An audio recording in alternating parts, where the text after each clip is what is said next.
What's good? This is Mendez coming at you on the 10th of July, 2019, with part 2 of Orcs, Britons, and the Martial Race Myth, subtitled They're Not Human.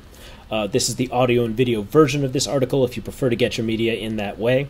It will not be significantly different from the text version of the article, and you should still refer to the text version of the article if you want links to related videos and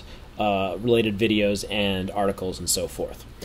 So this is the complement to a previous article, which is called Orcs, Britons, and the Martial Race Myth, Part 1, A Species Built for Racial Terror. And in that previous article, we learned how racist myths from the British Academy and Army fueled J.R.R. Tolkien's creation of orcs as an analog for Asian people.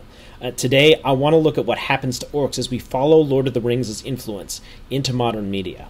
When Dungeons & Dragons and its descendants introduced orcs to the United States of America, orcs gained new ethnic dimensions and encountered new and visceral depths of criminalization and dehumanization. And then in the conclusion to this piece, I'm going to suggest several new directions in which gamers of all ethnicities might take the orcs they design or play to rework this symbol of racist degeneracy into the vanguard of decolonization. And last time, we started out on the Mongolian steppe and traveled from there to England. This time, we'll start out with the journey from Britain to America. So, content warnings. This article includes descriptions of racism, colonialism, imperialism, racist violence, sexual assault, and fools trying to gaslight you, telling you what you're sure is racist isn't racist. Also, a note about terminology, because I got a comment on Twitter that said, sorry you lost me when you claimed repeatedly that non-white people cannot be racist, which I'm not going to do. Let me clarify some definitions. So, racial prejudice, that's unfair treatment because of your race. Racism is a subset of that, which is unfair treatment because of your race, which feeds systemic race-based oppression. Now, dominant cultures' members experience racial prejudice, but they don't experience racism. Also, we may classify similar incidents of prejudice as one or the other of the foregoing based on when and where they happen. So, for example, here in the USA, people of color can be racist towards other people of color or even ourselves. We can also be racially prejudiced towards white people. We cannot be racist towards white people. Some people use the terms racism and systemic racism for what I called racial prejudice and racism. And that's fine, but I mostly use racial prejudice and racism, so I'm trying to stay consistent. Doesn't mean one or the other is better, but I've found that the two terms that I use are a little bit more widespread. So, and reverse racism. Reverse racism is a term which I mostly hear used as a joke, because, like, if you actually believe white people can experience racism in America, wouldn't you just call it racism? But there's a Vox article I'm going to link, and it defines it as reverse racism refers to the idea that dominant racial groups, typically white people, experience discrimination based on their race in the same way that people of color do. So, this blog is not about deciding whether one or the other of racism or racial prejudice is morally worse. Just not a thing. It is, however, about recognizing that divergent dynamics drive different systems of oppression. So, orcs. Coming to America. So during the late 20th century, social and economic change following from several major wars centered world popular culture on the United States. Here, Dave Arneson and Gary Gygax developed the tabletop role-playing game as we know it today, combining Tolkienian fantasy's flavor with traditional European tabletop wargame systems. The ideas contained in their Dungeons & Dragons underpin not only tabletop gaming, but also the entirety of nerd culture, and you can see D&D's influence in Japanese comics like Magic Knight Rayearth, or video games like Final Fantasy. But how did this migration affect portrayals of orcs? So let's look at late 20th century American race relations, which saw a new Asian stereotype develop, and that's the model minority. So at this point, I recommend that you go look at the article and you go watch the video "Are All Asians Rich?", which is by Francesca Ramsey featuring Lily Du. So you can check that out. But the model minority myth, have you all watched it? We're done. We're caught up. You watched it? Okay, great. So the model minority myth is a sort of backhanded compliment writ large. If you call someone on it, they'll tell you they meant it with kindness, but even so, it defines a state of being which rewards Asian adherence and submission to white standards and values. And many Asian Americans in my mother's generation consciously emphasized European values and folkways over our own, such that millennial and younger Asians now struggle to recapture our sense of belonging and identity. When my mother was a child, her father told her always to check white if asked her race on a form, even though both her parents were Filipino, and no member of my family could possibly pass as white until my birth. The model minority myth also presses us into battle against other ethnic minorities on whites' behalf, and if you check the links, there's a link to an article about the race riots in Los Angeles. So, as white America worked on transforming Asians from yellow perils into non-threatening model minorities, its fear of black Americans grew. America has always treated blacks as only conditionally human, lacking even the self-damaging path to acceptance which the model minority myth affords Asians. It justified the slave trade as a civilizing influence on blacks who were little more than animals, 3/5 of a human being, you might say, if you want to go off of the I forget whether it was the Constitution or the Declaration of Independence. Yeah, it was the Constitution. I was right the first time. The newspapers couldn't... Fear of a black planet. So as white America worked on transforming Asians from yellow perils into non-threatening model minorities, its fear of black Americans grew. America has always treated blacks as only conditionally human, lacking even the self-damaging path to acceptance which the model minority myth affords Asians. It justified the slave trade as a civilizing influence on blacks who were little more than animals to them, 3/5 of a human being, you might say, like the Constitution said. And the newspapers couldn't help but describe blacks in terms of primitive violence, even when describing black heroism. And if you check the article, there's links to some newspaper articles about black martial artists. And the articles emphasize the sort of primitive and primal nature of the way that black Americans fight. So there's an illustration from one of those articles which shows a black soldier, and he really looks like an orc, like a fantasy orc from a monster manual or something like that. He's like scary and scowling, and he's got this bloody knife as he's fighting all these German soldiers, and it's kind of creepy. So during the civil rights movement of the 1950s and 1960s, just before the first editions of D&D, white Americans identified armed, organized, and assertive black Americans as the greatest threat to their position of privilege, and even the National Rifle Association championed gun control laws, lest black Americans exercise their Second Amendment rights. And then in the early 1970s came D&D, which made race and class mean new and different things. So Tolkien's decision to reify racism in the concept of fantasy races made it into D&D largely unchanged. And there's an article I linked by Paul B. Sturtevant, which goes through many of the same concepts I've previously discussed on this blog in the context of D&D, and it also includes one of my favorite illustrations ever, which is the first edition cover of R.A. Salvatore's The Crystal Shard, which features a human barbarian, a dwarf fighter, and who's this Latino guy with white hair on there? Is that the dark elf Drizzt Do'Urden? Yeah, so I laughed when I first saw that picture, and then I thought about the Drow cosplayers at Gen Con in blackface, and I thought, never mind, come back, Latino Drizzt, all is forgiven. So, D&D, like Tolkien, makes race literally real in-game by applying immutable modifiers to character ability scores and skills and other characteristics. And the in-game fiction justifies these character traits as absolute realities, and they also just happen to be the same cruel and untrue things racists say about different ethnicities, which I am frequently told is a coincidence or makes sense in the game or something, and we'll come back to those points. But what I want to focus on right now is the way D&D defines and categorizes both race and personhood. So every edition of D&D has populated its worlds with myriad intelligent species, but identified only a short list as appropriate for players to embody as their character. So here's the 5th edition, Player's Handbook, and we're going to look at page 17. Okay. So it says, and the people themselves people of varying size, shape, and color, dressed in a dazzling spectrum of styles and hues, represent many different races, from diminutive halflings and stout dwarves to majestically beautiful elves, mingling among a variety of human ethnicities. This is from like a description of a city scene that kind of sets the stage here for the chapter about races. So this first paragraph introduces the most common player character races. There's halflings, which are D&D's hobbits. There's dwarves, there's elves, and there's humans. And the text elevates elven beauty above other races, which has some racial and gender dimensions, which we're going to discover on page 21, where we learn under the heading slender and graceful, in elf description.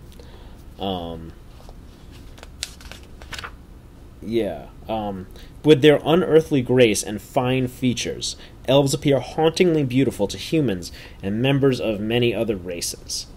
They are slightly shorter than humans on average, ranging from well under 5 feet tall to just over 6 feet. They are more slender than humans, weighing only 100 to 145 pounds. They also have no facial and little body hair. Well, that's definitely someone's standard of beauty, and I'm pretty sure I know whose. So the description also distinguishes, the first description, distinguishes between race as a D&D term and ethnicity as a human concept, which will provide us with some cognitive dissonance, although those are different things in real life too, just different in a different way than how D&D works them. So as we saw in part 1 of the article, D&D races occupy this weird liminal space in which they resemble different human races in some ways and different species in other ways. And this paragraph that I read you brings up human ethnicity, but not elf, dwarf, or halfling ethnicity, even though we see in the game art that elves, dwarves, and halflings have as many skin tones as humans. So non-human races often have 2 or more sub-races which may or may not have phenotypic differences, but unlike human ethnicities, which all have the same stats, non-human sub-races actually get some distinct stats and traits. Alright, let's go back to this initial description. Scattered among the members of these more common races are the true exotics. Exotics. Alright, this is gonna get weird.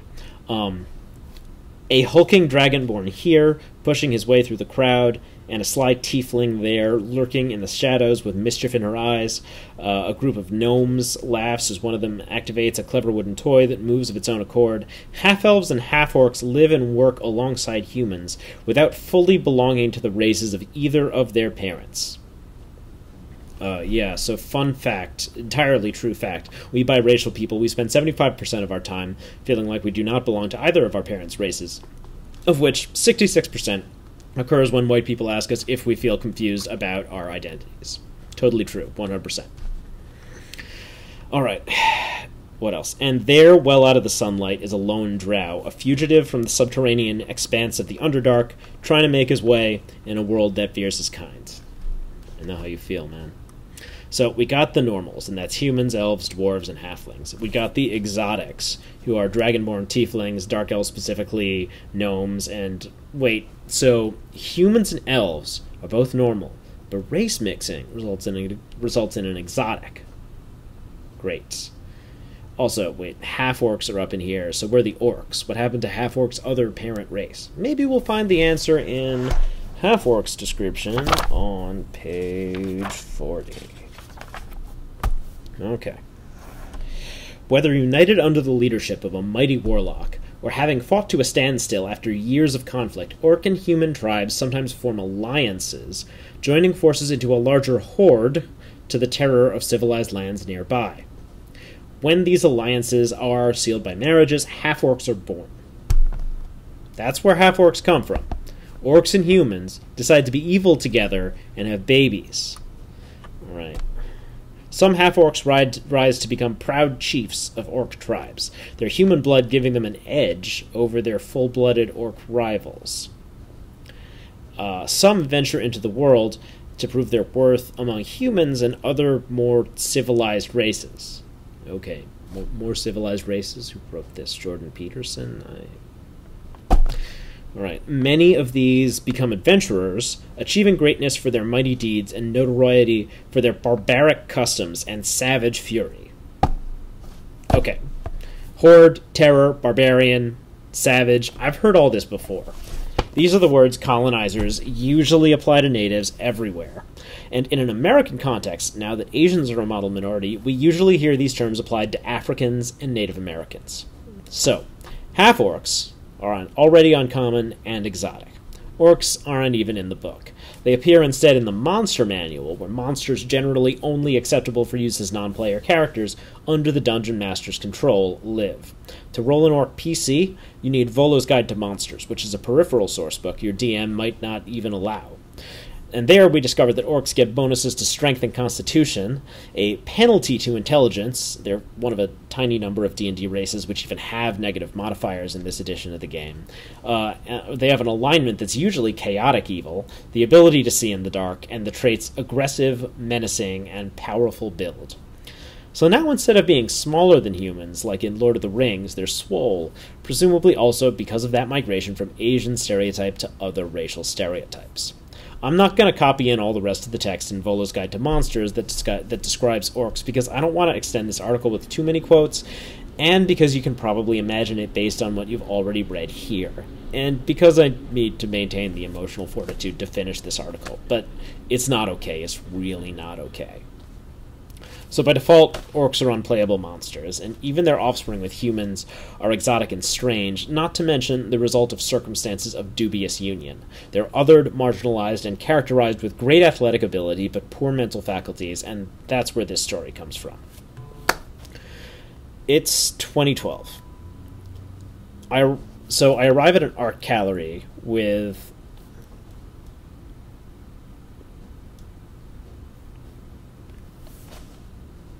It's 2012. Sam Pius and I arrive at an art gallery to playtest Dungeons & Dragons 5th edition, which at this point is still called D&D Next. The Dungeon Master assumes I'm there to play, and she's there to watch. Even after she incredulously tells him, no, I'm here to play, he passes out non-disclosure agreements to everyone except her. Instead, he hands me two, one for me and one for the girlfriend. Does he think he needs my permission to interact with her? Does he expect me to sign on her behalf? So there's at least 4 other players. I don't remember precisely how many. They're brusque and rude to me and Sam. There's a gate, it seems, and we're on the wrong side. The DM tells us he'll make everyone decide in-game actions quickly, given the number of players, but when we start play, he only pushes Sam. I roll an elf rogue with the spy background, which gives her a non-player character contact, and I hear orcs occupy the caves we're exploring, so I declare my contact is an orcish secret agent named Laertes, embedded amongst the bad orcs. And he says, haha, I think you mean half-orc. And I give him a death stare and say, fine, but he identifies as an orc, like how Barack Obama just identifies as black.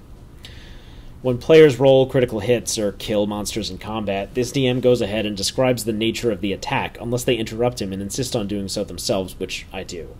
Late in the session, one player stands to head for the men's room, and I realize a revolver hangs off of his belt in what can't be more than like a 1-point holster, so what if a little kid had been there? Well, I find out later he's an off-duty cop, and the DM asked him not to bring his weapon, but he did anyway. So, at the end of this adventure, we invade the Orc Warrens, and we defeat some evil orcs, and we find juvenile orcs cowering in the back of the caves.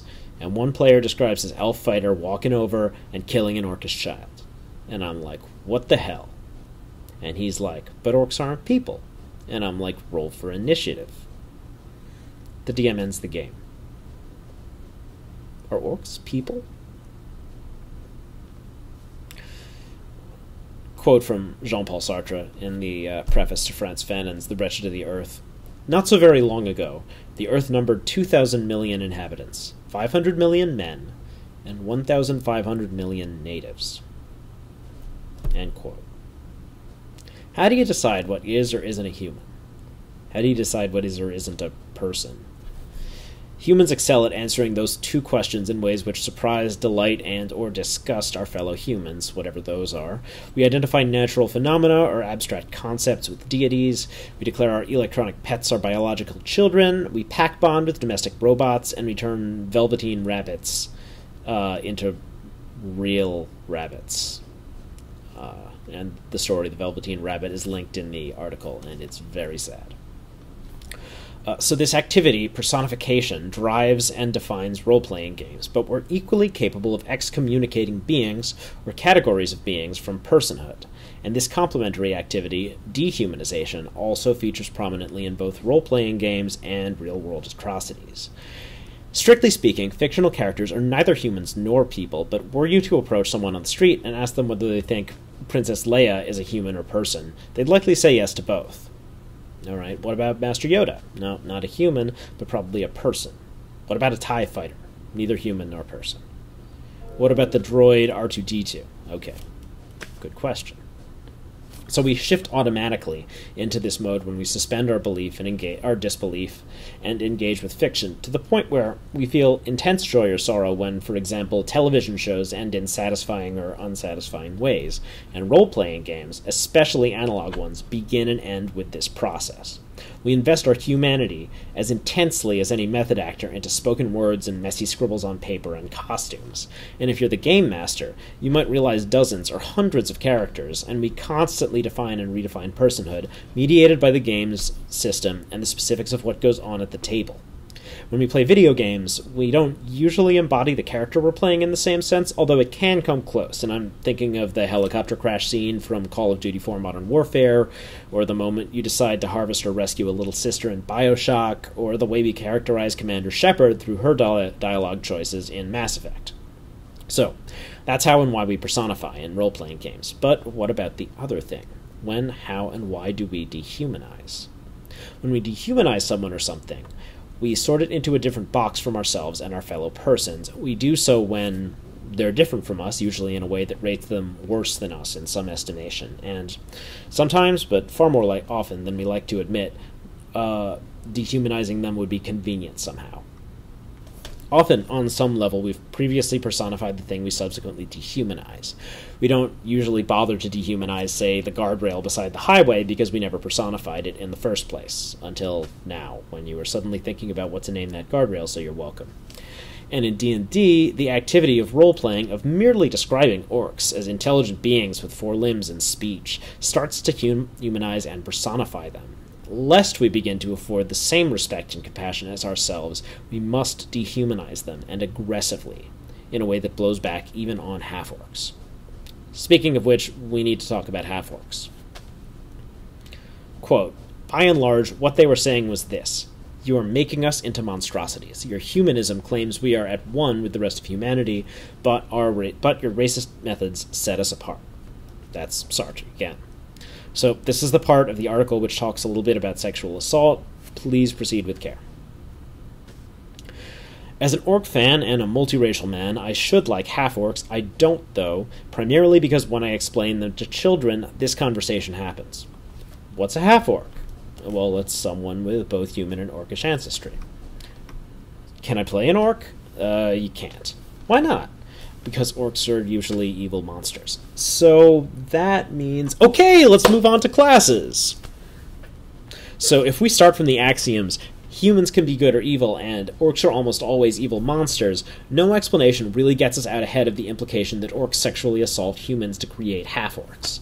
D&D 5e and several other role-playing games make valiant but doomed attempts to explain that half-orcs occur instead when humans decide to become evil and marry orcs, which is a slightly less horrifying but still ugly way to describe the origin of your game's mixed-race characters. And page 25 of the core rulebook for an older game built on D&D 3.5's framework, Pathfinder, this doesn't even bother to obscure the idea, and it goes, half-orcs are monstrosities. Their tragic births the result of perversion and violence, or at least, that's how other races see them. It's true that half-orcs are rarely the result of loving unions, and as such, are usually forced to grow up hard and fast, constantly fighting for protection, or to make names for themselves. In contrast, because both humans and elves are playable, their unions are implied to be consensual. Besides, they adhere to dominant beauty standards, unlike the gray or green-skinned, slope-skulled orcs with their protruding teeth, so their children, the half-elves, that is, are still uncomfortably exotic, just not tragic. And it would be bad enough, even without orcs' racial coding, but the half-orc narrative evokes Genghis Khan's mythical promiscuity and the yellow peril stereotype of Asians stealing away superior white women, Remember those from Part 1? And white America visits similar stereotypes upon American Indians, Black Americans, and Latinos, to name a few. When a race coated with racial stereotypes acts out defamatory stereotypes associated with those races, real people suffer. So how is this dehumanizing structure okay to print in books? Hate laundering. So if you find a way to scrub an explicit signifier from a racist expression, but you keep the expression intact, you preserve the racist dynamic without the explicit identification. It keeps the content the same, but transforms an aggression into a microaggression, which, in polite society, is actually worse than an aggression, because it flies under the radar. In impolite society, different situation. So, intentional racists get to spam this microaggression unchallenged, and unintentional carriers pick it up and repeat it, normalizing and propagating it. So do you see what's happening here over decades and generations? First, colonizers come up with this theory of humans and not quite humans in order to justify narratives and policies of violence and dread towards natives. Then, J.R.R. Tolkien reifies these narratives in Lord of the Rings, granting Middle-earth a sheen of fantasy and respectability by swapping out Oriental or Mongol for Orc and Goblin. These tropes cascade to a new generation of fantasists whose joy is to embody their setting, and while they may not consciously understand or acknowledge from which deep-set biases their embodiment springs, nevertheless they practice, in one of the realest senses available to polite society, to dehumanize intelligent beings. Imaginary beings, in fiction. That's harmless, right? Could anyone really learn behaviors from games which they express in real-life racism? Well, yes, and if you spend any time on the internet, you might already have an idea who. From the people who brought you the NPC meme, and there's a link to that, let's talk about orcs as an alt-right dog whistle. When I first posted this article a few days ago, I got several messages on Twitter expressing incredulity that anyone would draw any connection between a fictional monster and a real-world ethnicity. Who, in their right mind, would do such a thing? And that incredulous reaction is in fact what makes orcs such a dangerous signifier in the wrong hands.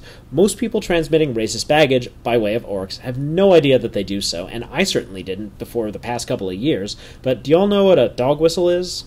So a dog whistle, aside from like the actual physical whistle for dogs, is an expression that...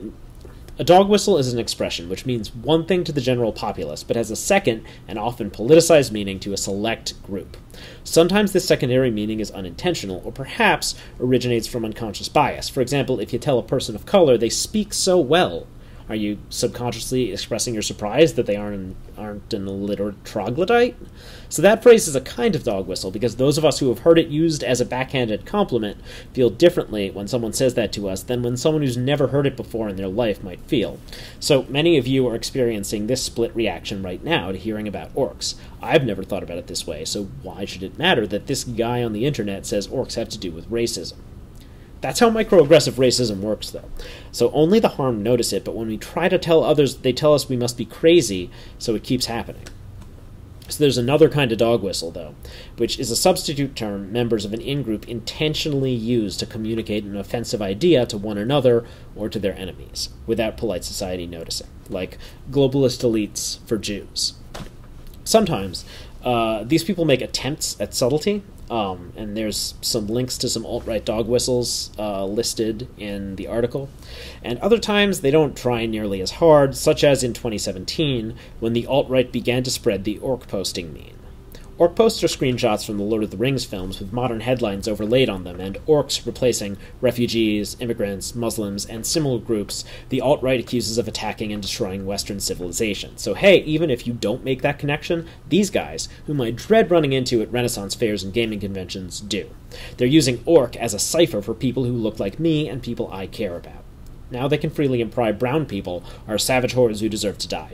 And if someone calls them out on it, they get to say, "How dare you make that connection between orcs and people of color, when I was merely talking about fictional monsters. You were the real racist." So, when people angrily start defending Tolkien to me, now I don't know whether they disagree with my analysis, which is fine, or they disagree with my analysis and they also think I'm not human. So I need to apologize to many of y'all out there who want to debate the points in this article with me. I'm going to respond to some of you. I really want to talk about this subject with you, although I generally prefer to do so in person with coffee at a convention or something. But I'm not gun-shy because I think you disagree with me. I'm gun-shy because I'm afraid you're not safe to talk to about race, which isn't fair to some of you, but I can't always take that risk. And it's not your fault. You didn't tell the alt-right to do this, but they're out there. And so now we can't have nice things. Also, I got to tell you about something that happened at Baltic Island. So it's question and answer time at Racism in Fantasy Gaming, a panel I moderated with Misha Bushyeager and Mildred Cady as panelists at Balticon 2019. And at the very beginning of the panel, we stated that, among other things, we would not take questions until the dedicated Q&A phase at the panel's end, and that we would not be discussing reverse racism, which was not real. The audience, which was entirely white as far as I can tell, has not been great at following these rules. But then, an older white woman in the audience raises her hand, and we call on her, and she explains that when she's at work, black men disrespect her even though she's in uniform as a security guard, and the thing she really wants to express, she tells us, is that those black men aren't human. So, Misha drops the hammer. We don't do that here, she says, following exactly the procedure she described earlier in the panel for shutting down oppressive behavior. The woman in the audience keeps trying to interrupt and restate her point as Misha explains that denying black people's humanity and personhood, yes, even if they're mean or cruel to you because of prejudice, is racist. Once the woman in the audience stops with the inhuman thing, Misha asks the woman what her question even is about on this topic, and she says she didn't have one. She just wanted to say her thing about black men's inhumanity at a panel entitled Racism in Fantasy Gaming to a black panelist when she was explicitly instructed not to do so. So never mind orcs being people or not, are blacks people? And this woman is out here claiming some of them aren't. That isn't the really heartbreaking thing, though. The really heartbreaking thing is the hour-long conversation we have with two white ninth-grade girls who attend a majority POC school and want to talk to us about the racism they experience because they're white. We explain to them that yes, they may well experience racial prejudice as a rare white minority, but they need to understand that prejudice in the context of larger societal structures which enshrine systems of oppression which elevate them. We explain the difference between racial prejudice and systemic racism, but like the security guard, like most people who have had personal experiences which generate racist attitudes, they have a hard time. Later, I try to tell this story to a friend in the elevator, and a stranger interrupts me as she gets out. Well, reverse racism is real. It happened to a friend of mine. Fortunately, as the elevator doors close, I hear someone telling her, that's not racism, that's prejudice. There's this idea that we've been discussing, that people of different races have different inherent qualities. Some races are stronger or more athletic, some are smarter or more beautiful, some are inherently more inclined towards good, others towards evil. Races' natural attributes make certain lifestyle and career choices superior for them, and others worse. It also means some of them are inherently better in a general estimation than others. When I point out to nerds that the word for the foregoing idea is racism, I tend to get some pushback, even after I trace those ideas' ancestry to Tolkien's explicitly racist agenda. Oftentimes, when I've brought up my misgivings about orcs in a piece of media to other nerds, I've noticed some patterns in the responses and pushback I get. And if you bring up the subject, you probably will too. So just like in my favorite J-Smooth video, you're trying to say, hey, this thing right here sounds racist. And in response, you get a rundown of the reasons why it isn't actually racist in the form of in-universe justifications, descriptions of the author's intentions, or both. But you're not talking about the reasons why. You're talking about how it actually sounds. You may or may not want to engage and argue the point, but in case you do, let's go over some common objections to the ideas we've been discussing since Part 1. Objection. It's a commentary on racism. I wish I could believe you. I really do. But speculative fiction frequently tries and almost as frequently fails to satirize or criticize real-world power structures using analogs like aliens, wizards, or fantasy races. I want clever man, but I usually get bright instead. A believable, effective criticism must represent in its fiction real humans as well as their analogs. If not, it erases those humans. Not only portray, but also challenge oppressive power dynamics. If not, it reinforces those dynamics through replication. And open the way for analogous real-world groups to take possession of the narrative. If not, it appropriates their experiences. Personally, I think it also helps if the work is good. Objection. They're the victims. Sure. Marginalized people often engage in societally condemned behaviors because people in power victimize them, and I'm glad you've noticed. But if that's all you say, are you helping? I usually hear this line in the format, an evil wizard did it, the situation in Tolkien, or God did it, the situation in a common creepy headcanon about the Book of Genesis, and Ham. So, if you, that's Ham, the son of Noah, not pork product. Anyway, so if all you care about is absolving orcs of responsibility for acting on a negative stereotype, okay, they're off the hook, but all the negative stereotypes still play the same in practice. But as in the commentary situation, if you still kill and other them, if you still portray them in line with racist stereotypes, if you don't center and empower them, you are not helping.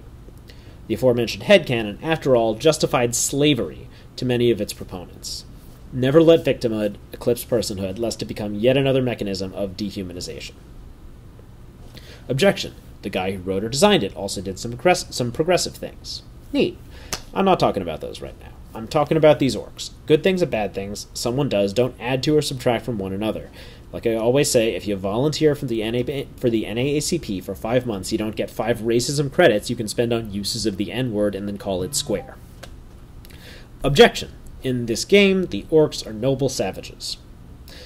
They won't actually say noble savages. That would make your job too easy, but the noble savage myth, like other positive stereotypes we've discussed over the course of these 2 articles, only helps out those natives who conform to white society's romanticized notions of what gives them value, frozen in time, too simple or benighted, rather than materially disenfranchised, to develop technology, rare credits to their technological state, unlike the other savages who deserve only violence. Blizzard's Warcraft games have come a long way, but they still apply the stereotype to several playable races. Please don't normalize this stereotype either. Objection. You could be the one good orc who's a credit to their race. And you can Google why that one's bad. I promise you, Google totally works for this one. Moving on. Objection. It's been like this for 5 editions already. I understand the difficulty and controversy involved in changing something diehard fans have loved for a long time, like the name of a sports team, for example. But these dynamics were racist 5 editions ago, and they're racist now, whether or not people know it. Well, now they know. I told you, N.K. Jemisin told you in an article that I linked, and if you think these ideas' racist origins are in the past, unable to affect the present, I need you to watch Ta-Nehisi Coates' rebuke of Mitch McConnell at the United States House of Representatives hearing on reparations. And I need you to read over the anecdotes I've posted in this article. Not that I think that orcs are a problem on the level of reparations, but you'll learn something about the relationship of the past to the present. Objection. In this game, they're a stereotype of white people. Okay, you know what? I don't hate this one. I think Warhammer 40,000 Space Orcs are one of the only viable large-scale orcs to reframe orcs... I think Warhammer 40,000 Space Orcs are one of the only viable large-scale efforts to reframe orcs away from Tolkienian racism. 40k orcs reproduce via weird spores, thus disengaging from uncomfortable sexual narratives, but Games Workshop's true masterstroke was to code Space Orcs as English football hooligans. And unlike many efforts to rehabilitate orcs by stripping out culture or inventing it whole cloth, GW leans into a completely divergent cultural association, solving orcs' cultural problem actively rather than passively. Space Orcs still have lots of problems, though.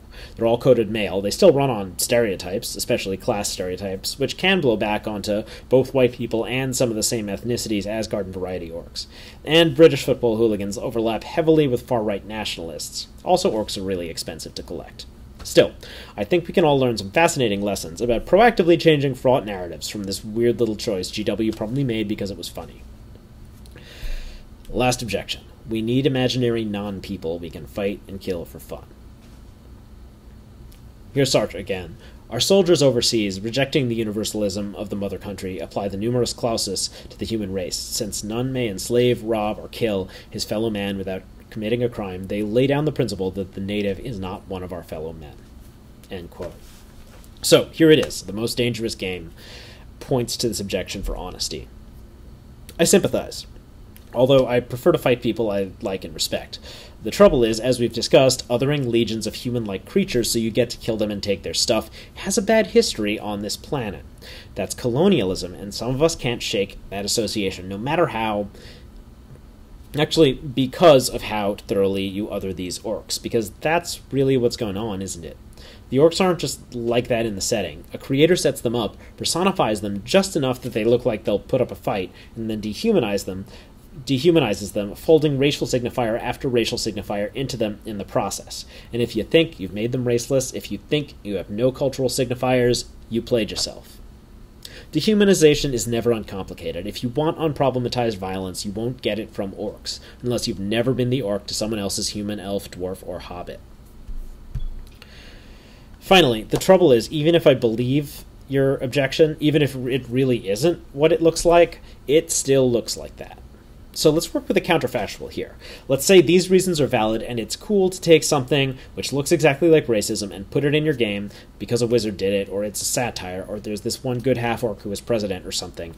None of those reasons negate the visceral reaction of fear, pain, and panic which I'll suffer as a person of color who experiences racism. It's like flinching away from a blow even if I'm certain it's a feint. I don't decide. My muscle memory and subconscious do. And if you don't feel that fight-or-flight flinch, either you're blessed with resilience or you haven't experienced those racist stimuli in the context of racism before. In the moment, if I'm with strangers and we've never discussed the topic before, I don't know who means well and who's a real threat. And there's a linked article which has some discussion of sexual assault, which discusses this topic in the context of sexual aggression. So the flinch reaction doesn't factor in the reasons for a racist-seeming expression, or the knowledge that we're pretending. It lives in the same realm of a conscious bias, where my own racist preconceptions live as well. It's a thing racism does to us which we cannot undo, any more than we can cease to be racist. So even if I believe the setting's author didn't intend orcs to read that way, it doesn't matter. I play, I flinch. Under the circumstances, many people of color will simply bow out. No hard feelings, it just isn't for me, we'll say, after the game. Maybe we won't realize what happened or why until we post-game the incident with other POC later on. Maybe we never will.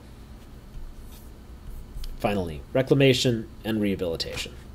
You probably know several people of color who love to roll orcs, though, and if you didn't before, you know one now, and it is I. But why would I volunteer to play as an offensive stereotype of myself? The impulse comes from empathy. I see the way the game describes orcs, and as sure as I flinch, I empathize. I'm sorry they did you like that, I say to them in my heart. I don't believe you're evil or ugly or stupid. They said that about me too. Maybe we can work together to prove them wrong. That last sentence, that action, that comes from experience. I know how it might play out if someone who doesn't care plays that orc, or for that matter, a person of color. So I make myself vulnerable to this racist signifier, and I take it upon myself because now I control the narrative around that signifier. I reclaim it. Beyond Reclamation, though, I believe gamers and game designers of all races can characterize orcs, either as individual characters or as a species, who fight rather than propagate racism in fantasy fiction.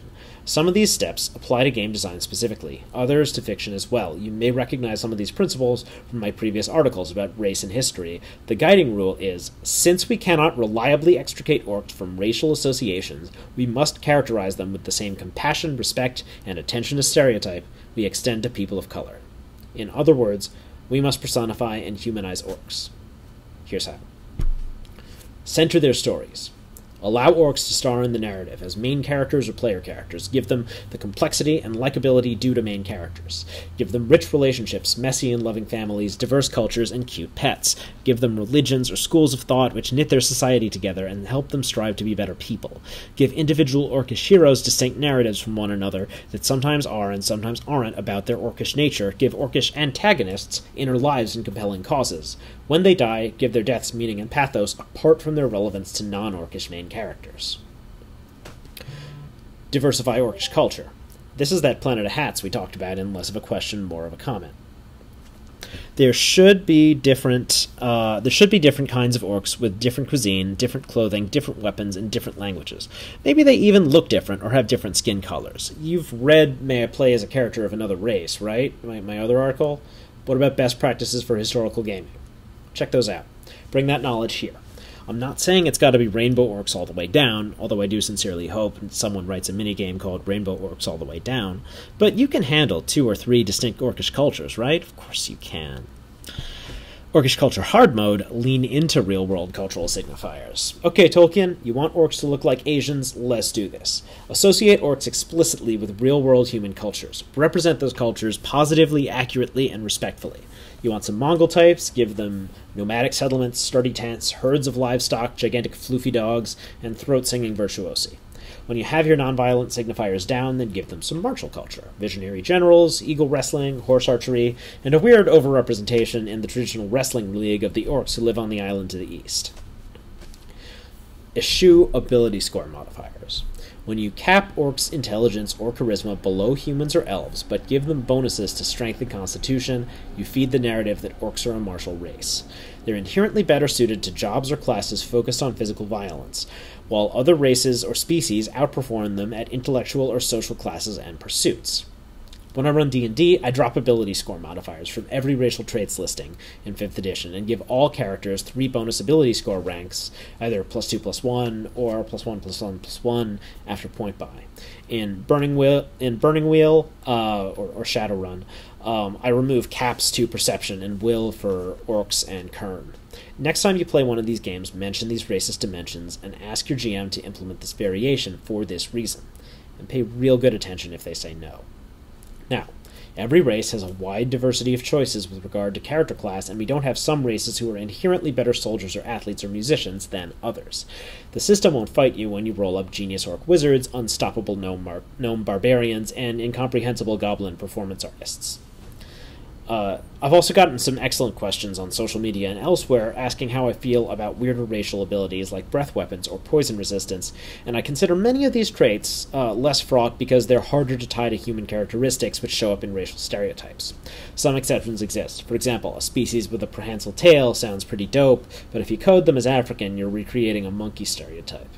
Remember, we're not concerned with orcs' martial prowess in and of itself. We're concerned because it maps to real-world systems of harm and misinformation. So as you create, remember to step back and check whether you accidentally replicated real-world signifiers and stereotypes. Present real people of color, as well as their fantasy analogs. Are you presenting fantasy races as analogs for real-world racism? Okay, cool, but don't just have it sit there. Actually say something helpful about racism, like maybe start with racism is bad, instead of just leaving it to your players to decide they do or don't like it. Also make sure that your world has real Black and Asian people in it, in addition to fantasy monsters who represent us. No greenwashing, okay? Scarlett Johansson is already getting our parts, so don't make us compete with orcs as well. Deny inherent moral character. Look, at some point in the future, we can argue about demons and evil spirits or whatever, but until we do, never invent groups of sentient beings who are born evil and destined for villainy and its violent, cruel wages. Just like how no one's born a warrior, no one's born evil. It's boring, unrealistic, and encouraging of similar attitudes towards marginalized people. Tie characteristics more closely to history and environment. If you're going to generalize about a group, don't just say, this group has this trait. That takes the trait out of context and makes it feel inborn and absolute rather than a product of history and the environment.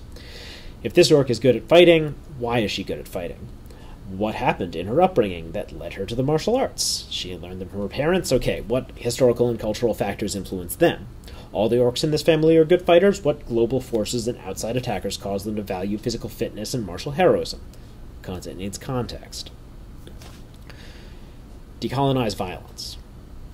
Frantz Fanon says, decolonization is always a violent phenomenon. So, this is the real important one.